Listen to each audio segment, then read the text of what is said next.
அஸ்ஸலாமு அலைக்கும். எல்லாம் நல்லா இருக்கீங்களா? இன்னைக்கு நம்ம சேனலில் இப்போ நம்ம பார்த்துட்டு இருக்குது வடி பிரியாணி, ஆம்பூர் பிரியாணி. 5 கிலோவுக்கான அளவுகளை நம்ம இதில் சொல்லிடலாம்.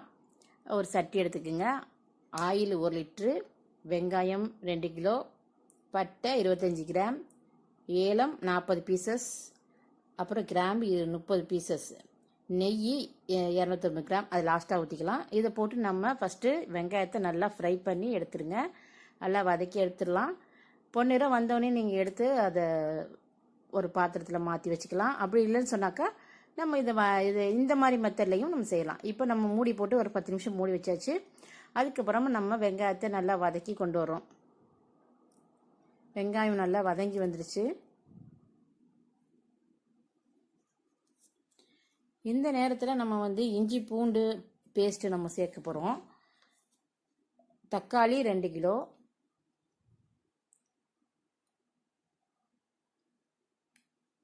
வடி பிரியாணிக்கு எப்போதுமே நம்ம இதில் உள்ள அளவுகளை பார்த்துக்கிங்க.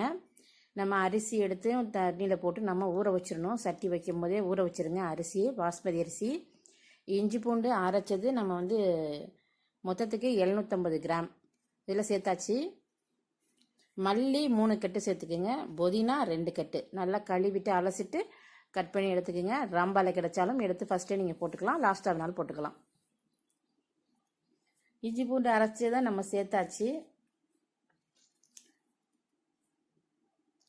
அதை எல்லாத்தையும் நல்லா கலந்து விட்டுருங்க.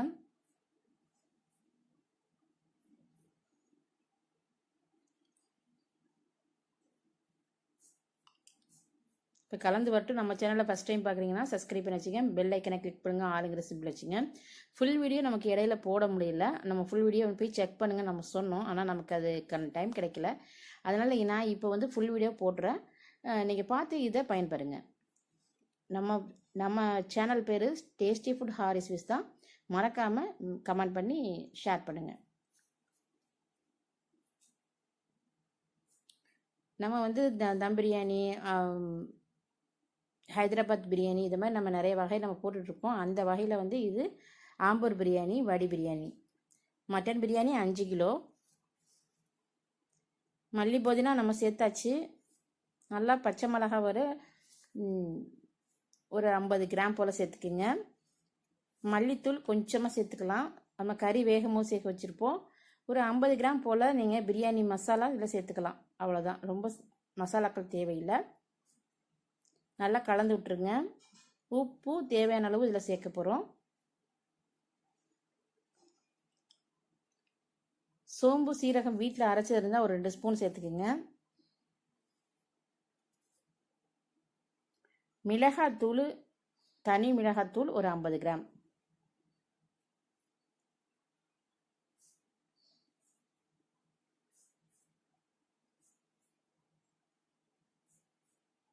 எல்லாம் சேர்த்து நல்லா கலந்து விட்டுருங்க.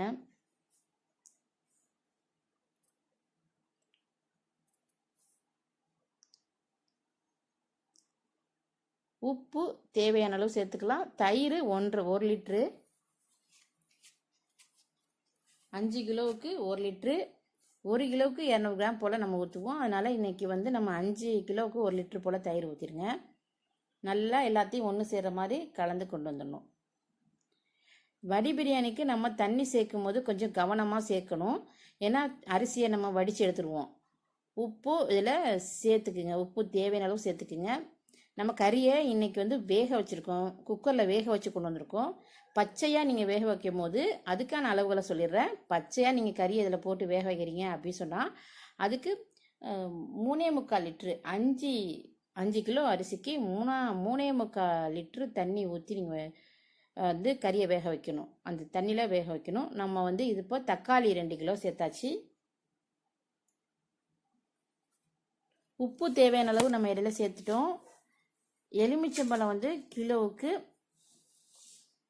2 பழங்கிற மாதிரி ஒரு 10 பழம் சேர்த்துக்குங்க. சேர்த்து நல்லா புளிஞ்சி வடிகட்டிடுங்க. எல்லாத்தையும் சேர்த்து ஒன்று சேர்த்து நல்லா கலந்து விட்டுருங்க.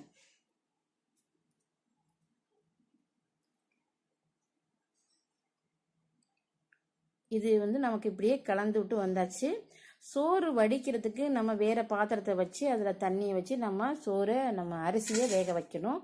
அரை முக்கால் திட்டத்துக்கு வெந்தால் போதும். வெந்த பிறகு தான் நம்ம வந்து இதில் போட்டு வடிச்சிட்டு அப்படியே நம்ம இதில் கொட்டி தம் போட போகிறோம். இப்போ நம்ம இதில் கறியெல்லாம் வேக வச்சுருக்கோம்ல, அதனால் நமக்கு வந்து வேக வச்ச கறியை இதில் போட்டுருவோம். கறியை வேக வச்சு போகிறோம் எதனாலன்னு சொன்னாக்கா உங்களுக்கு ஈஸியாக இருக்கும், அதுக்காக கறியை வேக வச்சிரும். கறியை வேக வைக்கும் போது தண்ணி அளவை கரெக்டாக வச்சுருங்க. தண்ணி கொஞ்சம் கூட போயிடுச்சுன்னா சோறு குழஞ்சிடும். அப்புறம் சாதம் வந்து டேஸ்ட் இருக்கும், ஆனால் குழன்னு வராது. அந்த தண்ணி அளவு மட்டும் கரெக்டாக வச்சு நீங்கள் வேக வைங்க. அப்படி இல்லைன்னு சொன்னீங்கன்னா சோறு வந்து கொஞ்சம் உடஞ்சிரும், டேஸ்ட்டும் நல்லாயிருக்கும், குலைவாக இருக்கும், அவ்வளோதான். இப்போ நம்ம கறியை வந்து வேக வச்சதுனால நம்ம தண்ணி அளவு இதில் நம்ம சொல்லலை. இருந்தாலும் அதாவது 1 கிலோவுக்கு 5 கிலோவுக்கு வந்து 3.25 லிட்டரு தண்ணி. அதே மாதிரி 1 கிலோவுக்கு 3/4 லிட்டரு தண்ணி, அதான் அளவு கறி வேக வைக்கிறதுக்கு.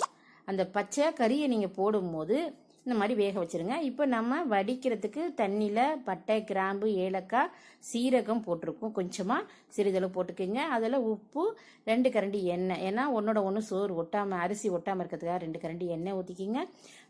ரம்பலை இருந்துச்சுன்னா அந்த ரம்பலையே போட்டுருங்க. போட்டு எல்லாத்தையும் நல்லா கொதிக்க வச்சு நம்ம அரிசியும் போட்டு நல்லா கொதிக்க வச்சிடணும். முக்கால் வெக்காடு நம்ம வந்து வேக வச்சிடணும். 75% அளவுக்கு நம்ம சாதத்தை நல்லா வேக வச்சு அதுக்கப்புறம் வடித்து நம்ம தம் போட போகிறோம். அந்த வீடியோவில் வந்து நம்ம அரிசி வேகிற அளவுக்கு தான் நம்ம பார்த்தோம். தம் போகிற அளவுக்கு வீடியோ எடுக்கலை, ஃபோட்டோவாக எடுத்தேன். ஆனால் சூப்பராக வேறு லெவலாக செமையாக வந்துச்சு. ஆம்பூர் பிரியாணி வந்து இப்படி தான் இருக்குங்கிறத நீங்கள் ஒரு தடவை இதை மாதிரி இதே லெவலில் நீங்கள் போட்டு பாருங்கள். ஃபஸ்ட்டு போட்டு பார்க்கணுன்னு சொன்னாக்கா 1 கிலோ இல்லை அரை கிலோ நான் சொன்ன அளவுகளை வச்சு அதுலேருந்து கம்மி பண்ணி நீங்கள் வந்து 1 கிலோ அரை கிலோவுக்கு போட்டு பாருங்கள். வடி பிரியாணி எப்படி வந்துச்சுன்னு மறக்காமல் எனக்கு கமெண்ட் பண்ணுங்க. இப்போ நம்ம வந்து அந்த கரண்டியை வச்சு கிண்டி வச்சு நம்ம தம் போட்டோம். சூப்பராக வந்துச்சு. தேங்க்ஸ் ஃபார் வாட்சிங்.